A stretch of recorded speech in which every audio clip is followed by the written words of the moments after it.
Compare చేసుకుంటే ఆ రోజున చాలా కష్టం సార్. ఎందుకంటే ఫస్ట్ ఆఫ్ ఆల్ దేవస్థానం నుంచి పిలుపు వచ్చిన వెంటనే మా గ్రామ కుల పెద్దలు సమ్మిట్ చేసి చాటింగ్ పెట్టి గ్రామ సమావేశం ఏర్పరిచి ఇలా అప్పన్న స్వామి కళ్యాణం పిలుపు వచ్చింది కనుక ఎవరెవరైతే ఏ కార్యక్రమాలు చేయాలో అన్నీ నిర్వర్తించమని చెప్పారండి. తర్వాత 14 గ్రామాలకి మేము ఉత్తరాలు రాసేవారండి.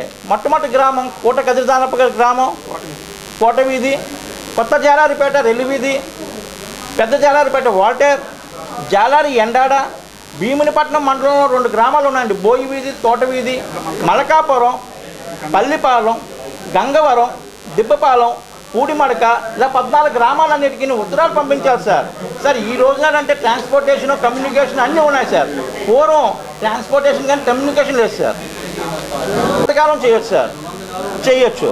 మేము ఒకటే అడుగుతున్నాం, ఆయన తదనంతరం తిరిగి మళ్ళీ రైట్ యాజ్ గ్రామ ప్రధాన కుల పెద్దలకి చెందాలని మీ ప్రెస్ ద్వారా ప్రభుత్వం వారిని కానీ దేవాలయం వారిని కానీ అధికారులను కానీ మేము అడుగుతున్నాం సార్. ఇప్పుడు మేము కల్పించిన వ్యక్తే మా ప్రధాన కుల పెద్దలు నియమించిన కదిరి లక్ష్మణరావు గారు ఈ కార్యక్రమాన్ని నిర్వహిస్తున్నారు కాబట్టి ఇంతవరకు మేము ఎప్పుడు ప్రశ్నించలేదండి.